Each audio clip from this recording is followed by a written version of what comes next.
This family picture was taken at the beginning of May on the radio in Spa during the third round of the FIA WEC.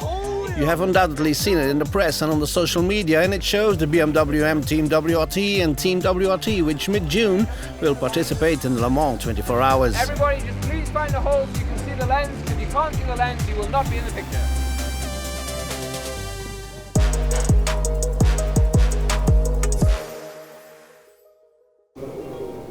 2024 marks the big comeback for the German manufacturer in the Premier category in Le Mans, 25 years after the historic victory of the V12 LMR in 1999. For this return to Le Mans, it's the Belgian WRT team which will enter the two BMW prototypes, but also two M4 LM GT3s. In total, 4 BMWs will take the start of the most famous car race in the world on June 15th.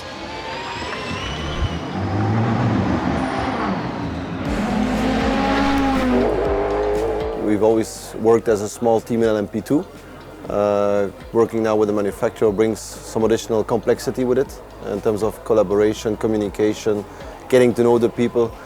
But we've been working long together now, almost a year, and we are there somewhere where we would like to be. It's looking promising for the future. Flashback. It's May 27, 2023 on a private BMW track near Munich in Germany. The WRT commando has been at the factory for several weeks now to assemble the first V8 hybrids that will race in the World Endurance Championship. This is history. These are the very first laps of the BMW prototype for the WRT team. He's braking later and later. He's starting to go fast. It's nice to see. A few days later at the workshop in Bordeaux in western Belgium, the team is working around some bare chassis. The construction of the test cars has begun. And there will be plenty of testing days before the start of the season, 16 in 2023 and 10 in 2024. Many BMW drivers drove the V8 hybrid during these test days, but it was only at the start of the year that the WEC lineup was finalized. And there's a bit of a surprise at the wheel of the 15 car. Hey man, what is this jacket? What is this pants? It's like nomads. But it's good when you wash this, it takes like 5 minutes to dry. So that's why you bought it? GT superstar Raffaele Marciello, poached from a rival manufacturer, arrives at WRT. He will race with DTM champion Marco Wittmann and his favorite enemy in GT racing, Dries van Toor. We actually never really had a proper battle on track, weirdly enough. For 4 years we'd race against each other. But yeah, you know, it was always shit to watch him win, and it probably was the other way around as well. And now at the end to race together, I mean, I was very happy that he could come over. It's a strange feeling, let's say, to be here, but it's, as I said, I pushed quite hard for it, and I'm happy to be here. For tall Lello and little Dries, their collaboration starts at the molding of the seats. It's an important moment because the drivers will spend many hours at the wheel of their hypercar, so they'd better be comfortable at the wheel of their car.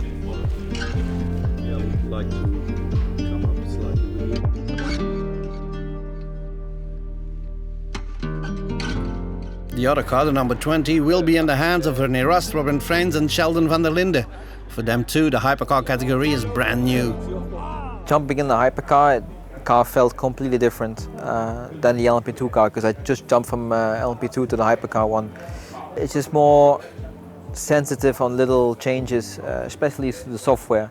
I compared a bit with the Formula E because this is a completely software-driven car, and this is a bit of a mix of like 70% software and then 30% the mechanical balance of the car. So there's a lot of people behind that's working hard on little changes, which makes a big impact on track.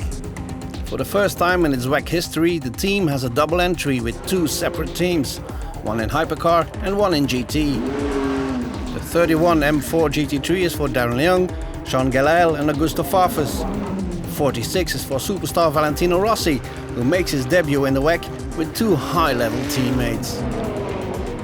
With Maxime is always great. Already from last year, we always enjoy, and he's also very fast in all the conditions. But I feel very well also with Ahmad because he's a great guy and he drives very well. So I think that we are a good lineup. In the workshop, everybody's pretty busy. There are plenty of parts arriving from Germany, filling the shelves. All departments are working in close collaboration. The mechanics familiarize themselves with the engine and chassis assembly procedures, while the bodywork people refine the carbon elements. They are working almost non-stop. All team members are involved in refining the last couple of details on the hypercar. And then it's time for the final touch before the start of the season: delivery.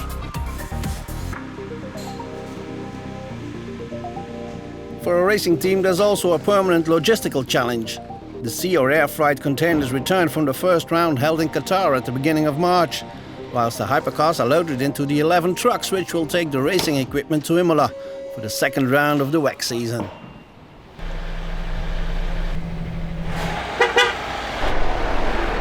Imola is in a way the real start for Team WRT.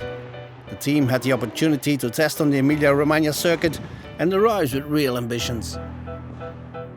Good afternoon, everybody. Welcome to Imola for the second race of the season of the WEC Championship. So weather forecast, a bit of rain on Saturday, Sunday, so we have to be prepared with wet tires always in the box in case it starts raining. Dans le passé, on était In the past, we were a bit of a commando team. When we had to make a decision, we made it straight away. But now we work with a manufacturer and we have to discuss, share a lot of information before the final decision is made. We are becoming more efficient and we must become even more efficient in the future. Each time we learn more and more, and now it's up to us to put it into practice. Be careful, because he puts a microphone in my chest. Hassan Vos and Andreas Roos can be proud of the work accomplished by bringing 4 cars to the start, as is Valentino Rossi, who will compete in his first home car race in a World Championship.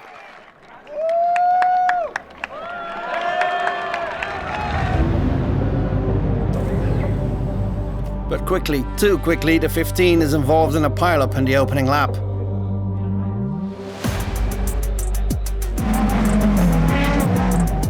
For the team, it's an opportunity to test the responsiveness of the mechanics during a race, and also the spare parts procedures put in place.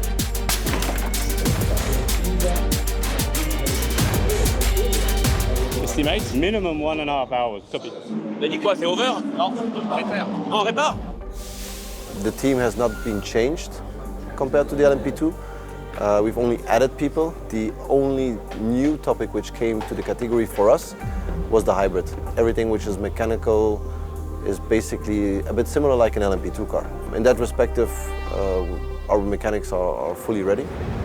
They know the car, they master the car, and yeah, we have a very, very good team which is taking care of it. For the other car, things are going quite well. It's even at the sharp end when the rain appears at the end of the race. Eventually, Rast, Frijns and Van der Linde finish in 6th place.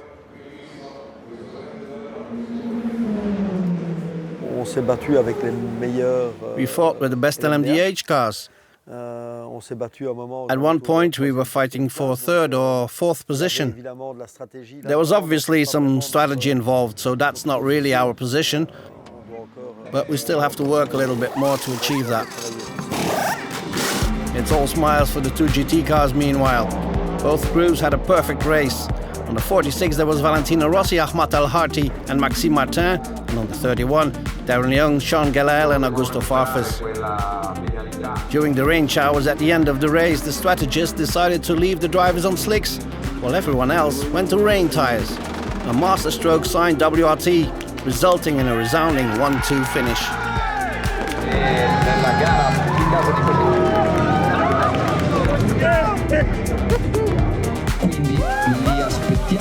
We made the right call, so extremely pleased and happy to get this first victory for BMW in the World Endurance Championship, but also the first 1-2 in the LM GT3 for BMW. So this championship you cannot take for granted any result. It's extremely important to score points in every event. There is Spa and there is Le Mans, which counts double. So we start the championship to win the championship, and this is our target. 3 weeks later, Spa, the dress rehearsal before Le Mans. But in front of its home fans, WRT will experience a more than disappointing weekend. Boosted by the performances at Imola, the team is pumped up. The atmosphere is great and the ambitions are legitimate. Have a good one, eh? Have a good one. Enjoy this one. Enjoy. But quickly, the race turns into a nightmare. First there was contact between René Rast and Phil Hansen, which propelled the Toyota Porsche into the side of the 46 M4 with Ahmad El Harji at the wheel. It was a severe impact, but fortunately, the driver was unhurt. It's not your fault. You couldn't do anything, mate. You couldn't do anything. And even though the remainder of the Hypercar race is on pace, but punctuated by small problems, it is closer to a full-scale test session before Le Mans. The GT race, however, clearly wasn't. 2 hours from the end, a huge crash caused by Earl Bamber's Cadillac pushes Sean Gallel's 31 BMW into the guardrails with impressive violence. Ok, c'est la guerre, mais il faut qu'ils se calment quand même. They have zero respect. Il y a quand même du personnel qui va. There are staff members who were supposed to go from Spa to Misano, so we will have to see the extent of the damage, judge it and find solutions. It's not going to be easy. It's clear that something like this just before Le Mans is shit. On Saturday evening in Spa, there was no reason to celebrate in the WRT camp. But in motorsports, more than anywhere else, the race starts again on Monday morning at the workshop. The WEC GT team is in full preparation for Le Mans. After the Spa crashes, both cars were completely stripped down. Almost all the parts were changed to arrive at Le Mans on June 7th with almost 2 brand new cars. WRT's objectives are clear. Winning in Le Mans, because it's the most important, most famous race in the world. Le Mans is Le Mans. Everybody say this here, so I'm agree. The day I will go to a racetrack and I'll be happy to go home second is the day I will stop racing. As for the Hypercar team, the period between Spa and Le Mans is pretty busy, with tests in Spain, the presentation of the art car livery signed by American artist Julie Meritu,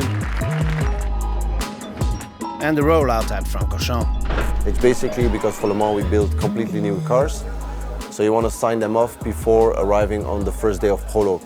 I mean, there's nothing more painful than starting the prologue with a technical issue and then missing the prologue. For me, the brakes that we test in the prologue, we keep until the next day. Yeah, maybe we change them for qualifying. Yeah, it could be a spare too. Okay, cool, thank you very much. So now let's just wrap it up and in direction Le Mans. On May 29th, everything is ready.